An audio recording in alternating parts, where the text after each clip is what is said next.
কিছু কিছু স্মৃতি আছে যায় না বলা, কিছু কিছু কথা মনে দেয় যে দোলা। দ্যুতিময় জীবনে এই পথ চলা, তারপরও তোমাকে কিছু স্মৃতি বলা। কিছু কিছু স্মৃতি আছে যায় না বলা, কিছু কিছু কথা মনে দেয় যে দোলা। দ্যুতিময় জীবনে এই পথ চলা, তারপরও তোমাকে কিছু স্মৃতি বলা। বলি কথা, শুনি স্মৃতি, কখনো বেদনার, কখনো সুখের, কখনো চেপে রাখা দীর্ঘ শ্বাস, কখনো কথা মালায় কত উচ্ছ্বাস। সুখ আর দুঃখ এসো করি পারাপার। আমি, তুমি আর।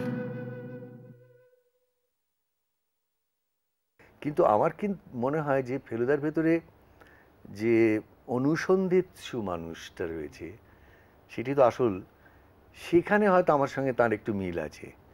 কিন্তু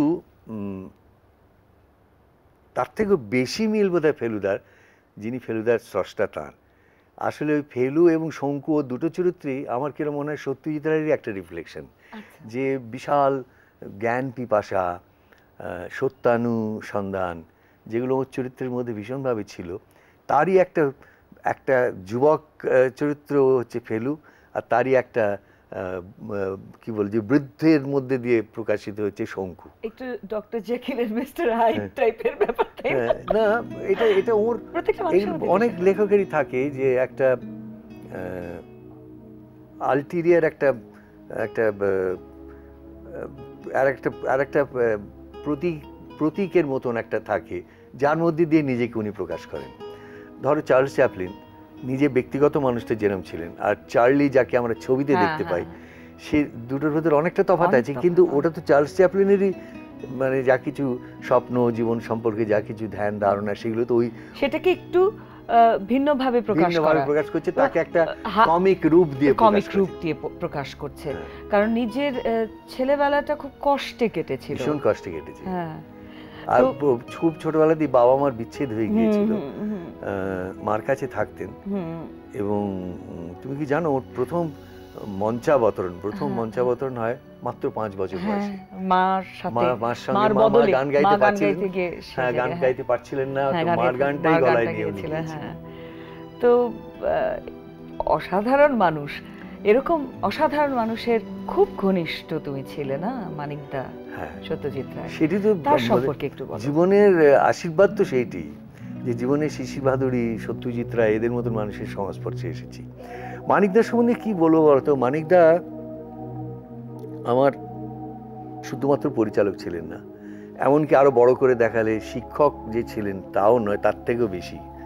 মানিকদা ছিলেন আমার মেন্টর বলতে পারো। মানিকদা আমাকে অনেকটা তৈরি করেছেন, এবং সেটা তিল তিল করে কখন তৈরি করেছেন সবসময় আমি নিজেও টের পাইনি। কিন্তু আমার নিশ্চয়ই এটা বলতে পারি আমার দিক থেকে যে আমি তাকে এত মানে শ্রদ্ধা করতাম এবং ভালোবাসতাম, এবং তাকে আমার এত সামনে একটা আইডিয়ালের মতন মনে হতো যে তিনি চলে গেছেন 1992 সালে, কিন্তু আজও তিনি আমার কাছে একটা প্রেরণা হয়ে আছেন। আমার যখন ক্লান্তি আসে তখন মনে হয় যে মানিকদা এত কাজ করতেন, আমার কেন ক্লান্ত লাগবে, আমি আরও কাজ করব। এইটা আমার কাছে মনে হয় মানিকদার সব থেকে বড় লিগেসি আমার মধ্যে যেটা আছে। ওনার সাথে কাজ করতে গিয়ে কিরকম লাগতো? ভীষণ ভালো লাগতো।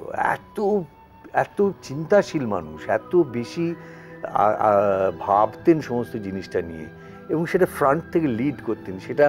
এবং সব থেকে মজা হচ্ছে এত পড়াশুনো করা মানুষ, মহাপণ্ডিত বলা যায় প্রায়, কিন্তু কখনো পণ্ডিতই করতেন না। এত সহজভাবে মিশতেন, সহজ কথায় কোনো জিনিস আগের থেকে একটা কনফারেন্স করে এইটার এই হবে, ওইটার ওই রূপ হবে, এইটা ডাইডাক্টিক, ওইটা অমুক তমুক, এইসব ডিসকোর্স, এইসব লেকচারের মধ্যে কখনো যেতেন না। মানে আমি স্ক্রিপ্টটা সব পড়তেন। জানি হ্যাঁ, এটা কখনো না, কখনো এই ভাবনাটা কখনো দিতেন না, কখনোই না। কাজটা আদায় করে নিতেন। কাজটা কিভাবে? আদায় করতেন ওই জন্যই যে একটা যে সব থেকে ইম্পর্ট্যান্ট অ্যাক্টর তার ছবি থেকে যে সব থেকে আনইম্পর্ট্যান্ট, প্রত্যেকেই মনে করতো যে উনি তার প্রতি দৃষ্টি দিচ্ছেন, তাকে কখনো নেগলেক্ট করতেন না। এবং যে কেউ হোক, সে যদি কোনো একটা ক্রিয়েটিভ কন্ট্রিবিউশন তার অভিনয়ের মধ্যে বা অন্যান্য ব্রাঞ্চেও যেখানে যদি করে, আলোতে বা সেটে কেউ যদি করে, তাহলে উনি সাগ্রহে সেটা গ্রহণ করতেন। কেননা ওর সেই বাজে ইগোটা ছিল না যে কি আমি তো ভেবেছি ওটা, আবার ও কেন বলবে, এটা ভাবতেন। উনি ভাবতেন এই যেটা সাজেস্ট করছে তাতে তো আমার ছবিটা ইমপ্রুভ করছে। আমি, তুমি আর আমি, তুমি আর সাজেস্ট করছে তাতে তো আমার ছবিটা ইমপ্রুভ করছে। কিন্তু মানে খুব বাইরে থেকে না, কারণ আমাদের অনেক সম্ভব হয়নি ওনার সঙ্গে আলাপ করার বা মেশার। ওনার সম্বন্ধে আমার একটা ধারণা আছে যে খুব ইগোইস্টিক মানুষ ছিলেন। না, তা ছিলেন না, তা ছিলেন। আসল কথা, প্রবল একে ওর চেহারাটাই খুব বড় সড়ো, 6 ফিট 4 ইঞ্চি লম্বা একটা মানুষ। সেই লোকটার গলার আওয়াজ ওরকম কম্বু কণ্ঠ, শাঁখের আওয়াজের মতন গলা, এবং ওই রকম প্রতিভাবান, মানে সুপারবলি ট্যালেন্টেড একটা মানুষ। সেখানে মানুষ স্বভাবতই একটু সংকোচ বোধ করত। আর উনি যেটুকুন রিজার্ভ থাকতেন, সবসময় যে রিজার্ভ থাকতেন তা নয়, যেটুকু রিজার্ভ থাকতেন সেটা আমার ধারণা সেটা আসলে ওর শাইনেস, ছোটবেলাকার অল্প বয়সে পিতৃবিয়োগ হওয়ার ফলে ও অনেক সময় অন্যের বাড়িতে মানুষ হয়েছেন, আত্মীয় স্বজনের, সেখানে একটা সংকোচ, একটা ইয়ের থেকে উনি একটু চুপচাপ মানুষ থাকতেন। কিন্তু সেটা সব সময় নয়। উনি আড্ডাতে এত খোলামেলা ছিলেন, এত হাসি, মানে কোনো থিয়েটার দেখতে গেলে হাসির জায়গায় সব থেকে জোরে যে হাসিটা শুনতে পাওয়া যেত স্টেজ থেকে, সেটা ওর গলা। আচ্ছা, তো মানে উনি যে তোমাদের এই অরণ্যের দিন রাত্রিতে যে খেলাটা, ওটা নাকি উনি রিয়েল লাইফেও খেলতেন? উনি ভয়ঙ্কর ইনডোর গেমস পছন্দ করতেন ভীষণভাবে। যখন ওই অরণ্যের দিন রাত্রি ওই মেমোরি গেম শুট করা হচ্ছে, সেই শুটিংটা তখনকার তো অনেক অসুবিধে ছিল, মানে রৌদ্র এবং মেঘ ঠিক মতো হিসেব করেই করতে হতো। তা শুরু হয়ে গেছে রোদ্দুরের মধ্যে, অথচ মেঘ এসে যাচ্ছে বারবার, মাঝে মাঝে অনেকক্ষণ ধরে অপেক্ষা করতে হচ্ছে। তো একদিনের আমরা অপেক্ষা করছি, উনি হঠাৎ বললেন, তোমরা কেউ 20 কোয়েশ্চেন্স খেলাটা জানো? আমি বললাম, না, আমি জানি না। তখন উনি ওটা শিখিয়ে দিলেন যে 20টা কোয়েশ্চেন করতে হবে, তার মধ্যে থেকে শুধু ইয়েস অর নো বের করতে হবে। হ্যাঁ, এবং এটা কি নিয়ে না, যে কোনো একটা জিনিস, ধরো তুমি আর আমি খেলছি, তুমি একটা যে কোনো জিনিস ভাবলে আমি তোমায় 20টা প্রশ্ন করব, তুমি খালি বলে না কিংবা হ্যাঁ, সেইগুলোর থেকে এলিমিনেট করে করে আমায় বলতে হবে যে কি ভেবেছো তুমি। তো আমি বললাম, ঠিক আছে, খেলা যাক। তো আমি ভেবেছিলাম টেরাডাকটিল। আচ্ছা, হ্যাঁ, আমি বলো তুমি একটা জিনিস ভাবো। উনি 17টা কোয়েশ্চেনের পর 18টা কোয়েশ্চেনের সময় বলে দিলেন, তুমি টেরাডাকটিল ভেবেছো। ভীষণ ভীষণ মানে ক্ষুরধার বুদ্ধি ছিল, মাথাটা ছিল একদম কম্পিউটারের মতন। ওনার সাথে সর্বশেষ ছবি কোনটা? ওর সঙ্গে আমার সবশেষ কাজ করা হচ্ছে শাখা প্রশাখা। তো উনি শোনাবার পর বললেন যে এখন আমি কাস্টিংটা নিয়ে মুশকিলে পড়েছি। এমন মানে আপনি কীরকম এজ গ্রুপ চাইছেন? তা উনি বললেন এই 55-55। বলে তাহলে তো আমার কি হতে পারে? তো বললেন, হ্যাঁ, তোমাকে দিয়ে হতে পারে, মানে তুমি অভিনয় ঠিকই করবে, কিন্তু আমি তোমার ইমেজটা চাইছি না। হ্যাঁ, আমি এমন একজন কাউকে চাইছি যার ইমেজটা অনেক বেশি দেখে, যাকে দেখে মনে হতে পারে যে এই লোকটা ভালো না খারাপ বোঝা যাচ্ছে না, তুমি থাকলেই লোকে মনে হবে তুমি তো ভালো লোক হবে, এটা তোমার ইমেজ দাঁড়িয়ে গেছে, ওটা হয় না। তো যাই হোক, সেভাবে উৎপল দত্তকে এই বিষয়ে ওনার ভীষণ শ্রিউড জাজমেন্ট হতো।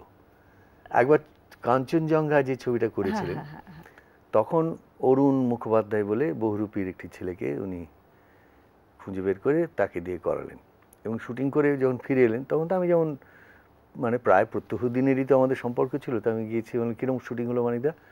মানে খুব ভালো শুটিং হয়েছে, তোমায় না নিয়ে বেঁচে গেছি। আমি বললাম, কেন? বলে, দেখো, তুমি যদি থাকতে তাহলে লোকে ধরেই নিত যে তোমার সঙ্গেই শেষ পর্যন্ত মেয়েটির প্রেম হবে।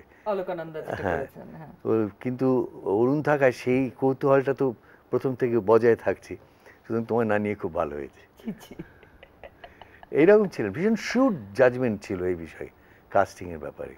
তুমি এই যে ভালো মানুষই যে সৌমিত্র চট্টোপাধ্যায়ের একটা কি বলবো অভিনেতা হিসেবে ভালো মানুষের চরিত্র করেছো। ভালো চরিত্র বেশিরভাগ সময় আমার দেওয়া হয়। ভিলেন করেছো? ভিলেন করেছি, 3-4টে করেছি, এবং তার মধ্যে একটা দুটো খুব বেশ সাকসেসফুল। তার মানে আমার একটা প্রতিজ্ঞা আছে, কেউ যদি আমার দিকে রিভলভার তোলে কিংবা শারীরিকভাবে আঘাত করে, আমি তাকে শাস্তি দিতে ছাড়ি না। আমি আপনার দিকে রিভলভারও তুলে নিই, আপনার গায়ে হাতও দিইনি, তাহলে আমাকে এসব কথা বলছেন কেন? তুমি ফাঁদ পেতে আমাকে আঘাত দিয়েছো। আচ্ছা, ওটা কি যেন ঠিক হীরের মতো চকচক করছে? হ্যাঁ, তাই তো মনে হচ্ছে কাঁচ বা প্রিজম জাতীয় কিছু। দাঁড়ান দেখছি। আপনাকে আঘাত দিয়ে আমার কি লাভ? কিন্তু আমার করতে খুব ভালোই লাগে, কারণ একটা অন্য বৈচিত্র্য তো পাওয়া যায়। কিন্তু এটা সত্য যে এই দীর্ঘ এত বছর ধরে বাঙালির মনে আমার একটা এমন ইমেজ গড়ে উঠেছে যে আমাকে খারাপ লোক তারা ভাবতে রাজি হয় না। না, আপনি কেন ওটা করবেন, ওটা ভালো লাগে না। আমি এটা কি বলবো বলো তো, অভিনেতা হিসেবে তারা যে আমাকে, আমার তো ইচ্ছে করছে। আর ধরো যেমন আমার খুব একটা চরিত্রে মনে হয় যে তোমাকে দেখতে পেলে আমার নিজের খুব ভাল লাগতো, সেটা হচ্ছে যে শেক্সপিয়ারের ওথেলোর ইয়াগো চরিত্রটা আমার কেন যেন মনে হয় ওটা তুমি করলে কেউ ভাবতে পারতো না যে অত বদমাশ। না, সত্যি সত্যি তুমি দেখো না, তুমি যদি এমনি জীবনের কথা ভেবে দেখো, তুমি যত বদমাইশ লোক মিট করেছো অধিকাংশই দেখবে দেখতে ভালো। হ্যাঁ, অধিকাংশই দেখবে তাদের মুখে সুন্দর একটা হাসি থাকে, তারা কখন যে তোমায় ঠকিয়ে দিয়ে কি তোমাকে তোমার পকেট কেটে পালিয়ে গেল তুমি জানতেই পারবে না। তো সেই জন্যে কি জন্য জানি না, ভিলেন হলেই সে একটা চোখ পাকিয়ে এরকম করে সে নিজেকে ব্যক্ত করে, আমি ওটা ভিলেনের ধারণাই আমার ওরকম নয়। এবং সেদিক থেকে খুব ঠিকই বলেছে যে ইয়াগো করতে পেলে আমি খুব খুশি হতাম, তাই না? হ্যাঁ, এখন একটু বয়স হয়ে গেছে, তাহলে ভাবা যেত এখন ইয়াগের বয়সটা নেই। তোমার অপুর পরে তোমার সবচেয়ে নাম করলে কোন চরিত্র? আমি, তুমি আর তোমার অপুর পরে তোমার সবচেয়ে নাম করলে কোন চরিত্র নিয়ে? অপুর পরে অনেক, মানে সত্যজিতের বাইরেও কিন্তু কয়েকটা ছবি, মানে অপুর পরে যে ছবিটা মুক্তি পেয়েছিল ক্ষুধিত পাষাণ, সেটা একটা সুপার হিট ছবি তপন সিনহার। তারপরে আবার মানিকদার দেবী করলাম, কিন্তু সব থেকে বেশি হলো যখন চারুলতা করলাম। এবং চারুলতাটা তো একটা জগৎ বিখ্যাত ছবি, এরকম সুন্দর ছবি হয় না, তাতে অমলের ভূমিকায়। কিন্তু আমার ব্যক্তিগত নাম তার থেকেও বেশি হলো, সত্যি একদম আমাকে চিরকালের মতন এস্টাবলিশ করে দিল যে ছবিটা, সেটা কিন্তু ঠিক টিপিক্যাল হিরো নয়, সেটা হচ্ছে অভিযান। লোকে আমাকে অ্যাকসেপ্ট করতে আরম্ভ করলো যে উনি বিচিত্র ধরনের চরিত্র করতে পারেন। আমার ভার্সেটিলিটির একটা পরীক্ষা যেন সেইখান থেকেই শুরু হয়েছিল। কেন অনেক সময় আমি জানি এইসব চরিত্র, সংসার সীমান্তে তরুণ মজুমদারে, তাতে অঘট চোরের চরিত্র এমনকি অনেক বড় হিরো করেননি, তাদের গ্ল্যামার নষ্ট হবে বলে। আমি ওসবের পরোয়া করিনি কোনোদিন। আমি জানতাম আমার যদি গ্ল্যামার হয় তাহলে সেটা আমার রাস্তাতেই হবে, অর্থাৎ আমি ভালো অভিনেতা বলে হবে। চেষ্টা তাই করেছি, কতদূর কি হতে পেরেছি জানি না। এগুলো প্রচন্ড বেশি বিনয়, অবশ্যই সেগুলো শেখবার মতো জিনিস আমাদের জন্য। ফেলুদা ব্যাপারটা একটু বলো। ফেলুদা এসব নানা রকমের আমার মানসিক ইয়ে হয়েছিল। প্রথম যখন ফেলুদা করবার সুযোগটা এলো, যে মাইন্দ বললেন এবার আমি একটা ফেলু কাহিনী করবো, তুমি ফেলু করবে, তখন তো আমি ভীষণই খুশি হয়েছিলাম। এবং খুশি হওয়ার একটা বড় কারণ ছিল, ততদিন অবধি আমি, আমার ছেলেমেয়েরা তখন বড় হচ্ছে, স্কুলে যায়, স্কুলের উঁচু ক্লাসের দিকে উঠে এসেছে, তাদের জন্য কোনোদিন কোনো ছবি তারা করবার সুযোগই পাইনি, যেটা আমি মনে করতে পারি যে এই ছবিটা আমি আমার ছেলে মেয়েদের জন্য করলাম এই অভিনয়টা। সেরকম কোনো ছবি তো হয় না বাংলায় বেশি, সত্যি কথা বলতে গিয়ে। তো সেটা ভেবে গেলাম যাকে এটা একটা খুব সুযোগ এলো, এবং খুবই আনন্দ করে সেই ছবিটা করলাম সোনার কেল্লা করার পর তারপরে রাতারাতি আমি যেন বিশেষ করে কম বয়সী মানুষদের কাছে ফেলু হয়ে গেলাম। সেটা আবার তখন আমার মন খারাপ লাগতে লাগলো। হ্যাঁ, অভিনেতার মন তো ভয়ঙ্কর বিচিত্র এবং কুটিল হয়। আমি ভাবতে লাগলাম কেন আমি কি শুধু ফেলু? আমি তো অপু করেছি, আমি তো অমল করেছি, তাহলে সেইগুলো নই কেন? আমি কেন শুধু ফেলু হয়ে থাকবো লোকের মনে? অনেক পরে এই ভুল ধারণাটা আমার কেটে যায়। আমি এই জন্য ভাবছি আচ্ছা, যদি আমি কোনো মানুষের মনে ওই একটা ছবির জন্যই বেঁচে থাকি, সেটাই তো আমার পাওয়া। আই ক্যান্ট গ্রাজ ইট। আমি সেটা আমার মাথায় তুলে নেওয়া উচিত। সেটা একটু পরে বুঝতে পেরেছিলাম, কিন্তু তাৎক্ষণিকভাবে আমার তখন একটু কষ্ট হতো। কেন আমাকে শুদ্ধ ফেলু ভাববে? আমি তো বিচিত্র চরিত্র অভিনেতা হতে চাই। বয়স কম ছিল তো, সেই জন্য। তো এবার তোমার থিয়েটারে আসে একটু। থিয়েটার কবে থেকে করছো? থিয়েটার মানে শিক্ষানবিশী বা ওইগুলো পরে, খুব ছোটবেলা আমাদের বাড়িতে একটা পরিবেশ ছিল। আমার বাবা খুব অভিনয় করতে ভালোবাসতেন, এবং কৃষ্ণনগর ওই আগেই বলছিলাম দ্বিজেন্দ্রলাল রায়ের শহর হওয়ার ফলে হয়তো ওইখানে একটা নাট্য উৎসাহ ছিল। অনেকগুলো সেই যুগে তখন খুব কমই এরকম দল হতো, হয়তো একটা শহরে একটা এরকম পাওয়া যেত। শাহজাহান দিয়ে শুরু নয় তো? হ্যাঁ, শাহজাহান দিয়ে শুরু হয়নি, শুরু তো আরো ছোটদের থেকে। ওইখানে অনেক দল ছিল, সেই দলে বাবা একটা দলে অভিনয় করতেন, সেই দলে আমার ঠাকুরদাদা অভিনয় করতেন না, কিন্তু ছিলেন প্রেসিডেন্ট। তো সুতরাং বাড়িতে একটা অভিনয় এসব নিয়ে কথাবার্তা হতো, এবং আমরা যখনই অভিনয় করতাম তখনই তাতে উৎসাহ দেওয়া হতো। স্কুলেও তখন অনেক অভিনয় হতো, মানে অনেক বলবো না, বছরে 2-3টে, অর্থাৎ ধরো গ্রীষ্মের ছুটি হয়ে যাওয়ার আগে, কি পুজোর ছুটি হয়ে যাওয়ার আগে, কিংবা প্রাইজ ডিস্ট্রিবিউশনের সময় একটা করে ছোট নাটিকা হতো। তখন আমরা আবার দল বেঁধেও অভিনয় শুরু করে দিয়েছিলাম। অর্থাৎ দল বেঁধে মানে ভাই বোন, পাড়ার বন্ধু বান্ধব, আর তার অডিয়েন্স হচ্ছে বাড়ির যারা গুরুজনরা তারা, এবং বাড়ির যারা কাজের লোক তারা মিলে আমরা তক্তাপোষ টেনে এনে সেটাকে স্টেজ করে, মার শাড়ি দিয়ে উইংস আর পর করে কার্টেন করে, আর মা বাবা আসলে যারা মানুষ আছে তাদের প্রত্যেকের এটা শুনেছি আমি, এরকম ভাবেই হয়। এটা বলে হ্যাঁ, আর ওই থেকে ভালোবাসাটা আস্তে আস্তে জন্মাতে আরম্ভ করে। আর আমার নিজের যেটা ছিল, খুব সত্যি কথা বলতে কি, আমি জানি না লোকে বিশ্বাস করবে কিনা, আমার নিজের সম্বন্ধে ভীষণ হীনমন্যতা ছিল জানো।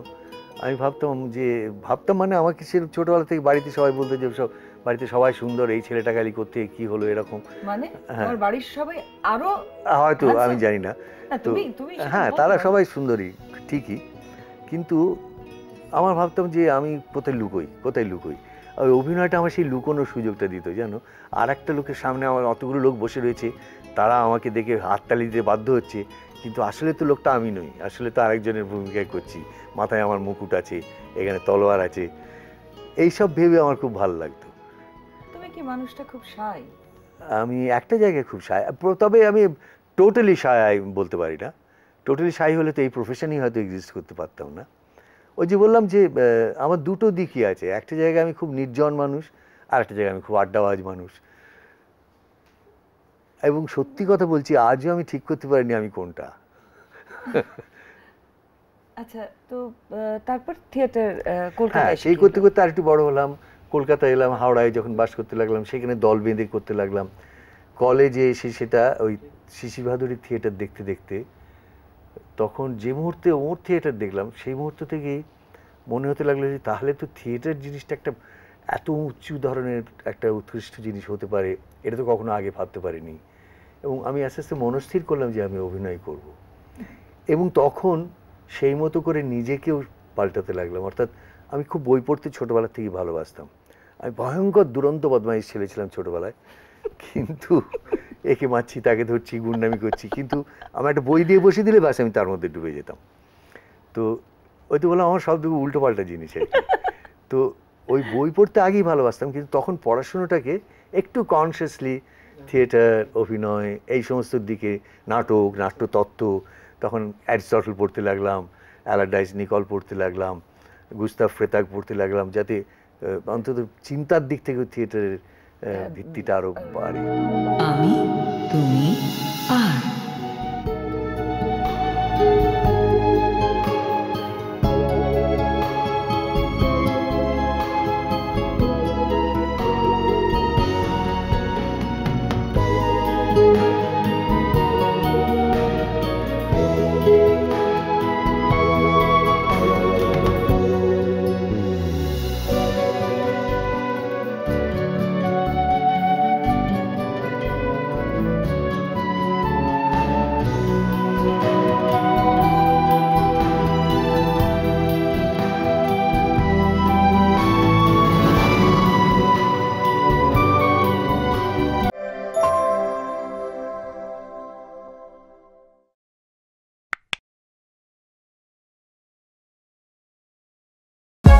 For more updates, subscribe